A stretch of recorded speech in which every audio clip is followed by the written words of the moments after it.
നമസ്കാരം. ഋഷിപ്രോക്തം ചാനലിലേക്ക് ഏവർക്കും ഹൃദ്യമായ സ്വാഗതം.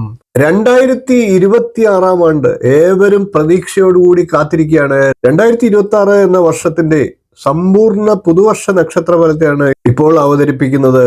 2026 എല്ലാവരും പ്രതീക്ഷയോടുകൂടി കാത്തിരിക്കുകയാണ്. എല്ലാവർക്കും പുതുവർഷ ആശംസകൾ നേർന്നുകൊണ്ട് നമുക്ക് ഇന്നത്തെ വീഡിയോയിലേക്ക് കിടക്കാം. ഓരോരോ നക്ഷത്രക്കാരുടെ പ്രത്യേകം ഫലങ്ങളെ പറഞ്ഞു പോകാം. ഇപ്പോൾ നമുക്ക് പുണർന്ന നക്ഷത്രക്കാരുടെ 2026 എന്ന പുതുവർഷത്തെ സമ്പൂർണ്ണ നക്ഷത്രഫലത്തെ പരിശോധിക്കാം. പുണർന്ന നക്ഷത്രം മിഥുനം, കർക്കിടകം എന്നീ രാശികളിലായിട്ട് വരുന്ന മുറി നക്ഷത്രമാണ്. കർക്കിടകൂറുകാരെ സംബന്ധിച്ച് വ്യാഴം 12ലും ജന്മരാശിയിലും സഞ്ചരിക്കുകയാണ്.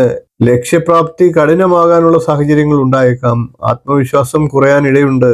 എതിർപ്പുകളെയൊക്കെ പ്രതിരോധിക്കാൻ വിഷമവും ഉണ്ടായേക്കാം. മിഥുനക്കൂറുകാരെ സംബന്ധിച്ച് വ്യാഴം ജന്മരാശിയിലും 2ാം ഇടത്തിലും മാറി മാറി സഞ്ചരിക്കുകയാണ്. പ്രയത്നങ്ങളൊന്നും അവർക്ക് പാഴാകില്ല.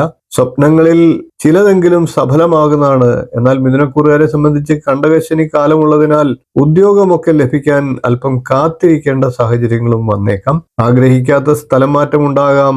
കർക്കിടകൂറുകാരെ സംബന്ധിച്ച് അഷ്ടമത്തിൽ രാഹു ഉണ്ട്. ചില ആരോഗ്യ പ്രശ്നങ്ങളൊക്കെ ഉണ്ടായേക്കാം.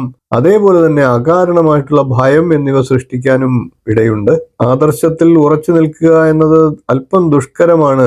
പൊതുവെ പുണർന്ന നാളുകാർ സ്ഥിരോത്സാഹം, മിതവ്യയം, ക്ഷമാശീലം, ആരോഗ്യ പരിപാലനം തുടങ്ങിയവ പുലർത്തേണ്ടതാണ്.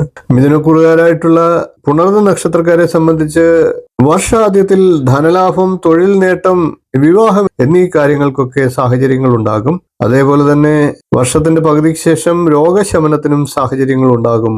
എന്നാൽ കർക്കിടകൂറുകാരെ സംബന്ധിച്ച് വർഷാദ്യം രോഗശമനത്തിനുള്ള സാഹചര്യങ്ങൾ ഉണ്ടായേക്കാം. കൂടാതെ സുഖം, വീട്, വാഹനം എന്നീ കാര്യങ്ങളൊക്കെ സാധിക്കുന്നതാണ്.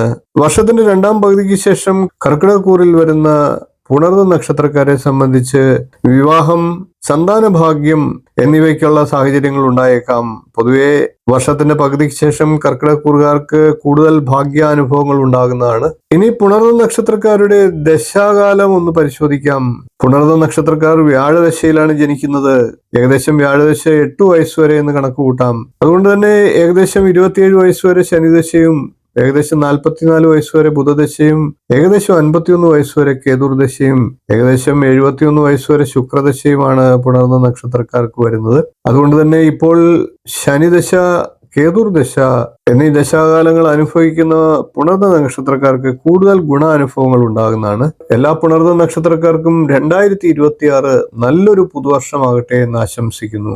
വീഡിയോ ഇഷ്ടപ്പെട്ടുവെങ്കിൽ ഒന്ന് ലൈക്ക് ചെയ്യുക, ഷെയർ ചെയ്യുക, ചാനൽ ഒന്ന് സബ്സ്ക്രൈബ് ചെയ്യുക, നിങ്ങളുടെ അഭിപ്രായം കമന്റ് ആയിട്ട് അറിയിക്കുക. ജ്യോതിഷം തുടങ്ങിയ എല്ലാ ഭാരതീയ ശാസ്ത്രങ്ങൾ സംബന്ധിച്ചുള്ള വിഷയങ്ങളുമായി നമുക്ക് വീണ്ടും കാണാം. നന്ദി, നമസ്കാരം, ശുഭദിനം.